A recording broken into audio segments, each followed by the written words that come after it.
அனைத்து உறவுகளுக்கும் வணக்கம். நான் உங்கள் ஆஸ்ட்ரோ பூர்ணி. நேற்று நாம் அரசு வேலை தொழிலுக்கான ஒரு அமைப்பை பார்த்திருந்தோம். அதை நீங்கள் பார்த்தீர்களா இல்லையா என்று எனக்கு தெரியவில்லை. இருந்தாலும் அதை இன்னொரு முறை நான் சொல்கிறேன்.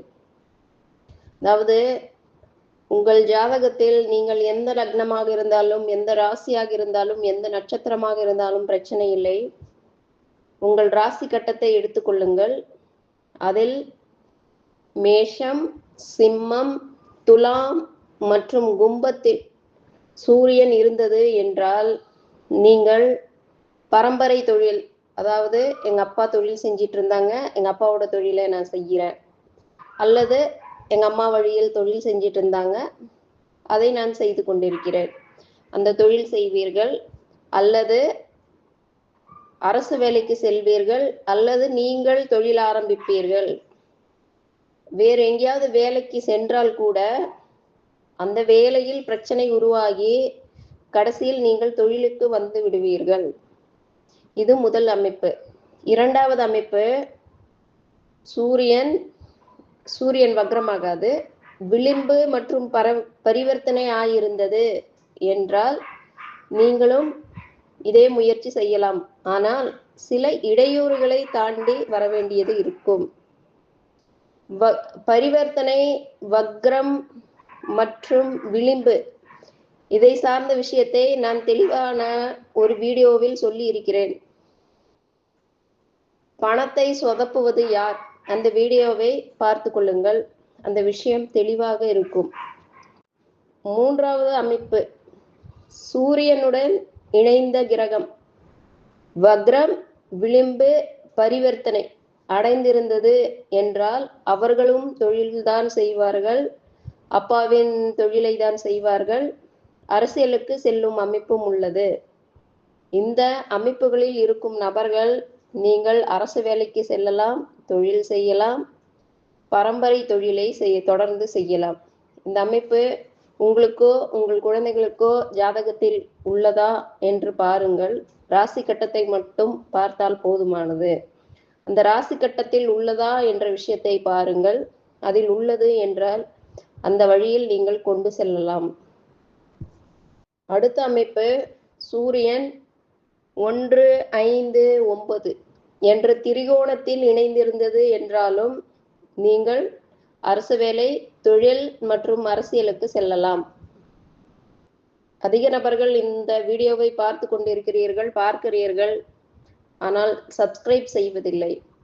தயவு செஞ்சு சப்ஸ்கிரைப் பண்ணுங்க. ஏன்னா நம்ம சேனல்ல இன்னும் நல்ல நல்ல வீடியோ சுலபமாக புரியக்கூடிய வகையில் சொல்வதாக இருக்கிறோம். அதனால் சப்ஸ்கிரைப் பண்ணுங்க, பெல் ஐக்கானை அமுத்துங்க. சரிங்களா? சரி, நாங்கள் தொழில் ஆரம்பிச்சிட்டோம். இந்த தொழிலை நிரந்தரமாக செய்ய முடியுமா? தொழிலில் மாற்றம் உருவாகுமா? தொழிலில் லாபம் சம்பாதிக்க முடியுமா? கடன் வாங்கி தொழில் செய்வோமா? இல்லை எங்கள் பணத்தை வைத்து தொழில் செய்வோமா? என்ன தொழில் செய்யலாம்? இது போன்ற அனைத்து தகவல்களும் இனிவரும் நாட்களில் தெளிவாக சொல்ல இருக்கிறேன். அதனால் நீங்கள் என்னுடைய வீடியோவை தொடர்ந்து பார்த்து கொண்டு வரவும். உங்களுக்கான அனைத்து விளக்கமும் கிடைக்கும். சரி, அரசியலுக்கான அமைப்பு சொல்லிவிட்டீர்கள். அரசியலில் அனைவரும் தலைவராக முடியாது என்ற விஷயம் அனைவருக்கும் தெரியும். இதில் யார் தொண்டர்களாக செயல்படுவார்கள் அப்படி என்று பார்க்கும் பொழுது, சனி ஆட்சி, உச்சம், 7ஆம் பார்வை, வக்ரம், விளிம்பு, பரிவர்த்தனை அடைந்திருந்தது என்றால் நீங்கள் தொண்டர்களாக செல்வீர்கள். அதாவது சின்ன சின்ன லீடர்ஸ், இந்த பஞ்சாயத்துல லீடர், இந்த சங்கத்துல லீடர், அந்த மாதிரி இளைஞர் சங்க லீடர், அப்படி இந்த லீடர்ஷிப் எடுப்பாங்க. இன்னொரு விஷயம், இவர்களும் தொழில் செய்யலாம். அப்படின்னா இவங்க சர்வீஸ் லைன்ல தொழில் செய்யலாம். சனியின் ஆட்சி வீடு எது? மகரம் மற்றும் கும்பம். அதற்கு 7ஆம் பார்வை கடகம் மற்றும் சிம்மம். சனி நீச்சமாவது மேஷராசியில், உச்சமாவது துலாம் ராசியில் மற்றும் வக்ரம் விளிம்பு பரிவர்த்தனை. இந்த வக்ரம் விளிம்பு பரிவர்த்தனையை பற்றி நான் ஏற்கனவே ஒரு வீடியோவில் சொல்லியிருக்கிறேன். அங்கு சென்று நீங்கள் புரிந்து கொள்ளுங்கள் அது என்ன விஷயம் என்று. அடுத்த கேள்வி என்னவென்றால், எல்லாரும் தொழில் செய்கிறார்கள், ஆனால் அதிக நபர்கள் கடனில் தொழிலை மூடுகிறார்கள் என்று நீங்கள் அதிக நபர்கள் சொல்லலாம். ஆனால் சரியான முறையில் தொழிலை கொண்டு செல்லும் பொழுது யாரும் கடனுக்கு ஆளாவதில்லை. தொழிலில் சில பிரச்சனைகள் செய்யும் காரணத்தினால்தான் அவர்கள் செல்கிறார்கள். அப்பொழுது அந்த கிரக நிலையின் அமைப்பும் உள்ளது. இது பொதுவான விஷயம் மட்டுமே.